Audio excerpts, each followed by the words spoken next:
So we talk a lot about some of the things that we like, and you and I are fortunate enough to sort of operate in a certain space where we have access to some incredible cigars and incredible spirits.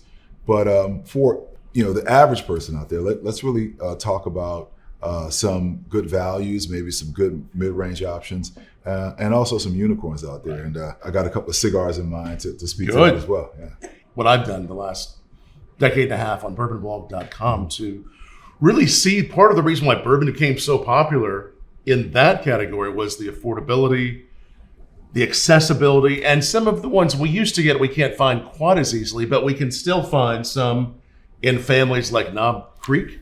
Rye whiskey, I like the fact that it has age, and with that age and those layers and that spice come so much more depth. And again, would be that first category, the Knob Creek family, of course, the bourbon at 9 years old.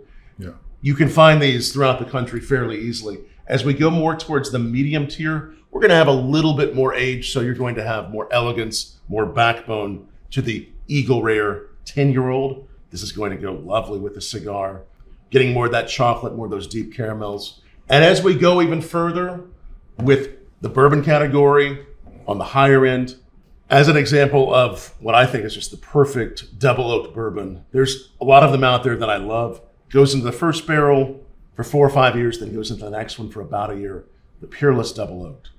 This one is under 6 years old, but it's giving me flavors of bourbons that are 10, 15 years old. And I thank you for introducing me to this expression a couple years ago. It's quietly become one of my favorites. So I'm there with you. Absolutely, yeah. And then as we go even further, the Dalmore King Alexander III. What I like about this is it's been in 6 different types of casks. Wow. Maturing, finishing, really giving just so many layers of flavor.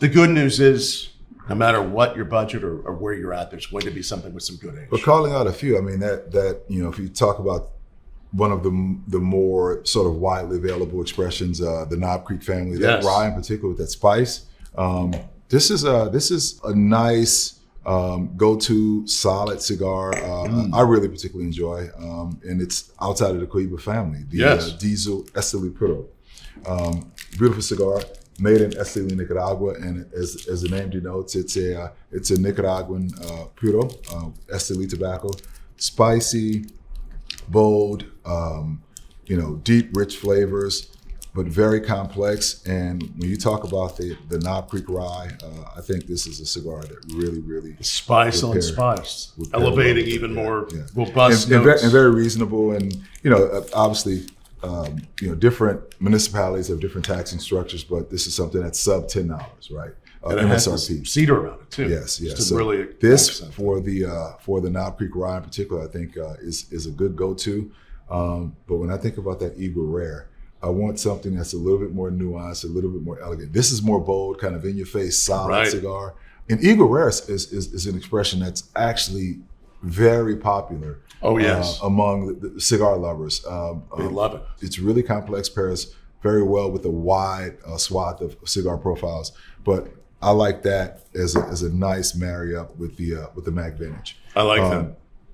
Classic smoke, very cedar rich, very complex, very nuanced, medium body, and this is in that sort of $14, $15 range, depending on where you are, depending on your taxes. So kind of moderately priced. And again, just the elegance of this, the sort of rich nature of this, I like that a lot for the Eagle Rare. And with that being said, you got to go to the unicorn status. That's right. So this is where we get to have a little bit of fun. I see what we have now in front of us. This is the Spectre.